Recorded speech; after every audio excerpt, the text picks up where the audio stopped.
Hello viewers, welcome to home cafe. ఈరోజు వీడియోలో నేను మీకు చూపించబోతున్నాను స్వీట్ షాప్ స్టైల్లో ఉండే గట్టి పకోడీ. అంటే పర్ఫెక్ట్గా ఏ విధంగా ప్రిపేర్ చేసేసుకోవాలో ఇప్పుడు ఇంట్లోనే ఈజీగా టిప్స్ ఇంకా ట్రిక్స్తో చెప్పేస్తాను. చూసేయండి మరి. ఫస్ట్ ఒక బౌల్ తీసేసుకోండి. ఈ విధంగా ఒక 2 కప్స్ వరకు సన్నగా పొడుగ్గా చాప్ చేసుకున్న ఆనియన్స్ అనేవి 2 కప్స్ వేసుకుంటున్నాను. నెక్స్ట్ ఇందులోనే ఒక 3-4 పచ్చిమిరపకాయలు ఈ విధంగా కట్ చేసుకొని వేసుకోవాలి. నెక్స్ట్ రుచికి సరిపడా ఉప్పు వేసేసుకోండి. నేనైతే 1 టేబుల్ స్పూన్ వేసుకుంటున్నాను. నెక్స్ట్ ఒక పావు టీ స్పూన్ వరకు పసుపు వేసుకోండి కలర్ కోసం. అప్పటికప్పుడు నూరుకున్న ఫ్రెష్గా ఉండే అల్లం వెల్లుల్లి ముద్ద వేసేసుకోండి 1 tablespoon. Next 1 teaspoon వరకు రెడ్ చిల్లీ పౌడర్ అంటే కారం వేసేసుకోండి.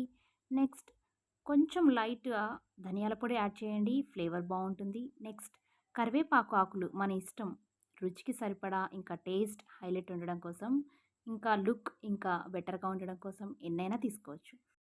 మరి వీటన్నిటిని వీడియోలో చూపిస్తున్నట్లు చక్కగా ఉల్లిపాయల్లో నుంచి వాటర్ అనేది ప్రొడ్యూస్ అవుతాయి కాబట్టి ఏ వాటర్ అనేది చుక్క వాటర్ కూడా పోసుకోకుండా ఈ విధంగా ఫస్ట్ ఇంగ్రీడియంట్స్ అన్నీ కూడా కలిపేసేసుకోండి.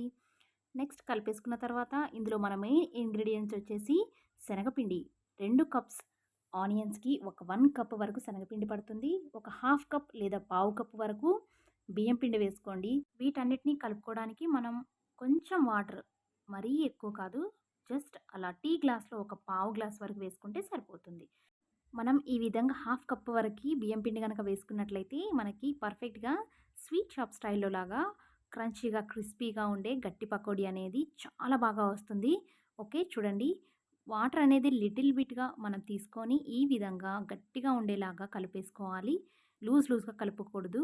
చూడండి, డీప్ ఫ్రైకి తగ్గట్టుగా ఆయిల్ పెట్టేసుకొని మన చేతికి ఎంత వస్తే అంతవరకు పిండిని తీసేసుకొని ఈ విధంగా నూనెకి తాకకుండా జాగ్రత్తగా ఆయిల్‌లో ఈ విధంగా మీడియం ఫ్లేమ్‌లో డీప్ ఫ్రై చేసేసుకోండి.